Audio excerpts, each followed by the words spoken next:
Les juges au chapitre 17. Il y avait un homme de la montagne d'Éphraïm nommé Mika. Il dit à sa mère, « Les 1 100 cycles d'argent qu'on t'a pris, et pour lesquels tu as fait des imprécations même à mes oreilles, voici cet argent est entre mes mains. C'est moi qui l'avais pris. » Et sa mère dit, « Béni soit mon fils par l'Éternel. » Il rendit à sa mère les 1 100 cycles d'argent, et sa mère dit, « Je consacre de ma main cet argent à l'Éternel, afin d'en faire pour mon fils une image taillée et une image en fonte, et c'est ainsi que je te le rendrai. Garde-nous, Seigneur, pour nos enfants de faire de telles choses, Seigneur. Amen. » Il rendit à sa mère l'argent. Sa mère prit 200 cycles d'argent, et elle donna l'argent au fondeur, qui en fit une image taillée, une image en fonte.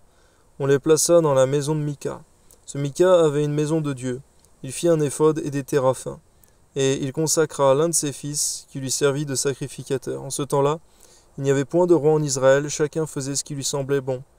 On voit, Seigneur mon Dieu, que lorsqu'il n'y a point de roi en Israël, il y a aussi des conséquences, Seigneur. Chacun fait ce qui lui plaît, Seigneur, ce qui lui semble bon, et on voit les conséquences que cela va avoir. Amen.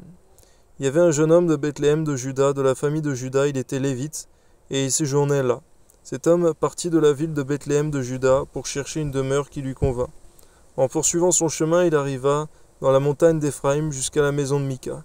Mika lui dit, « D'où viens-tu » Il répondit, « Je suis lévite de Bethléem de Juda, et je voyage pour chercher une demeure qui me convienne. » Mika lui dit, « Reste avec moi, tu me serviras de père et de sacrificateur, et je te donnerai 10 cycles d'argent par année, les vêtements dont tu auras besoin et ton entretien. » Et le Lévite entra. Il se décida ainsi à rester avec cet homme, qui regarda le jeune homme comme l'un de ses fils. Mika consacra le Lévite, et ce jeune homme lui servit de sacrificateur, et demeura dans sa maison. Et Mika dit, « Maintenant je sais que l'Éternel me fera du bien, puisque j'ai ce Lévite pour sacrificateur. » Amen.